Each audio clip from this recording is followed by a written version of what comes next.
Student, good morning. आज हम जो कल होमवर्क किया था उससे नेक्स्ट होमवर्क स्टार्ट करेंगे। ओके, 10th क्लास हमने 3.2 के 5 क्वेश्चन कंप्लीट कर लिए थे। आज हम 6 क्वेश्चन स्टार्ट करेंगे। ओके, देखिए, एक रैखिक समीकरण 2x + 3y - 8 बराबर है 0 दी गई है, तो दो चरों में एक ऐसी और रैखिक समीकरण लिखिए ताकि प्राप्त युग्म का ज्यामितीय निरूपण, जैसा कि आपके पास 3 पॉइंट दे रखे हैं। पहला पॉइंट क्या दे रखा है?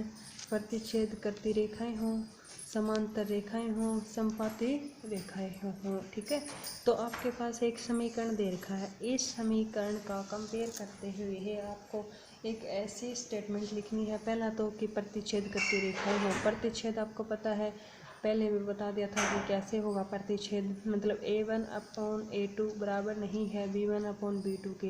यदि ऐसी कंडीशन आती है तो आपके पास क्या होता है, अद्वितीय हल होता है, आपकी रेखाएं प्रतिच्छेद करती हैं। ओके, तो जैसे देखिए, आपके पास समीकरण क्या था? 2x + 3y - 8 बराबर है 0। तो हमने इससे उल्टा समीकरण लिख लिया कोई। ठीक है भाई, ताकि ये बराबर ना हो जाए, A1/A2 B1/B2 बराबर नहीं है, तो क्या हो जाएगा? हमने कोई भी लिख सकते हो, जरूर नहीं है। यहाँ 4x + 9y - 6 बराबर है 0। यदि कंपेयर करके देखोगे इससे तो क्या आएगा? 2/4 बराबर 3/9। तो ये कितना आ गया? 1/2। ये कितना आ गया? 1/3। क्या ये बराबर है? नहीं, तो बराबर नहीं है। तो क्या हो गया? 1/2 बराबर नहीं है 1/3 के। तो ये प्रतिच्छेद रेखाएं करती हैं। ओके, आपको समीकरण ही लिखना था। नेक्स्ट, समांतर रेखाएं। समांतर रेखाएं क्या होती हैं भाई? आपके पास याद हो, A1/A2 यदि बराबर है B1/B2 और A1/A2 बराबर है B1/B2 और बराबर नहीं है C1/C2 के, तो ये कैसा होता है? समांतर रेखाएं होती हैं और इनका कोई हल नहीं होता। ओके, तो बिल्कुल इनके जैसा ही लिख दो A1A2। तो जैसे हमने समीकरण लिखा 2x + 3y माइनस, यहाँ 9 भी लिख सको, 10 भी लिख सको, कुछ भी लिख दो आप यहाँ। ठीक है, तो यहाँ मैंने 7 लिख दिया। तो 2x + 3y - 7। यदि इनको कंपेयर करके देखोगे तो A1/A2 बराबर होगा B1/B2 के, पर C1/C2 बराबर नहीं होगा। ओके, इसी प्रकार से समपाती रेखाएं हों। समपाती रेखाएं मतलब तीनों के तीनों क्या हों? आपस में बराबर हों। A1/A2 बराबर है B1/B2 बराबर है C1/C2। ओके, तो तीनों के तीनों वही बराबर हों। तो हमने क्या लिखा? इस समीकरण को 4 से मल्टीप्लाई करके लिख दिया। तो क्या हो गया? चाहे आप 2 से मल्टीप्लाई करके लिख सकते हो, चाहे 3 से मल्टीप्लाई करके लिख दो। ठीक है, चाहे बिल्कुल सेम तो नहीं लिख सकते भाई, मल्टीपल लिख दो।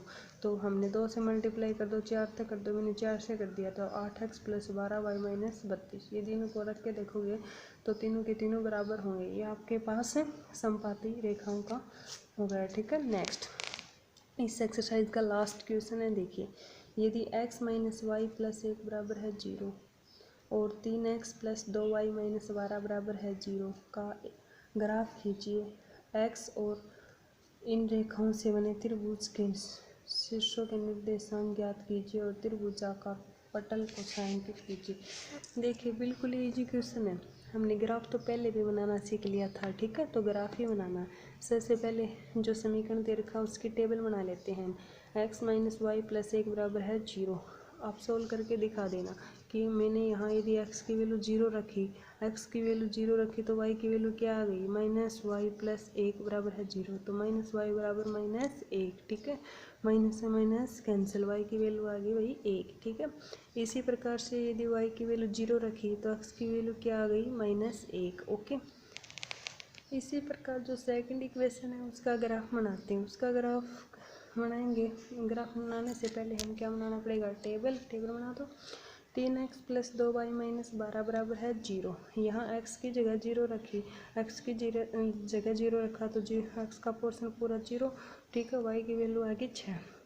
y की जगह 0 रखा, x की वैल्यू आएगी 4। ओके, तो पहली जो सारणी थी उसके आप x एक्सिस y एक्सिस पे ड्रा कर दीजिए point. x axis y axis, इधर x एक्सिस के पॉजिटिव इधर नेगेटिव, इधर y एक्सिस के पॉजिटिव इधर y एक्सिस के नेगेटिव। पहला x की वैल्यू क्या है? 0, y की वैल्यू क्या है? 1। ठीक है, x की वैल्यू 0, y की वैल्यू 1, तो पॉइंट ये हो गया 0 और 1। दूसरा x की वैल्यू -1, y की वैल्यू 0, ये हो गया पॉइंट। इन दोनों पॉइंटों से एक स्ट्रेट लाइन पास करवा देंगे। ओके, नेक्स्ट दूसरा x की वैल्यू 0, y की वैल्यू 6, ये हो गया पॉइंट 0 और 6, x की वैल्यू 4, y की वैल्यू 0 इसी पॉइंट के ऊपर, तो ये हो गया 4 और 0। ओके, हम देखिए आपके पास इससे भी एक स्ट्रेट लाइन पास करा देंगे, ठीक है, दोनों पॉइंटों से। अब ये दोनों लाइनें जहाँ कट कर रही हैं वहाँ कौन सा पॉइंट है, x की वैल्यू तो आपके पास 2 के सामने कट गया और y की 3 के सामने कट गया है, ठीक है। तो देखिए ये आपके पास एक त्रिभुज बन गई ABC, ठीक है, ये आपको दिखाई दे रही है, इसको मैंने छायांकित कर रखा है। ए के कोऑर्डिनेट क्या हैं 2 3, बी के क्या है -1 0, सी के क्या हैं 4 और 0। ओके डियर स्टूडेंट, आज इतना ही करेंगे, हमारी एक्सरसाइज 3.2 कंप्लीट हो चुकी है। Okay, good bye.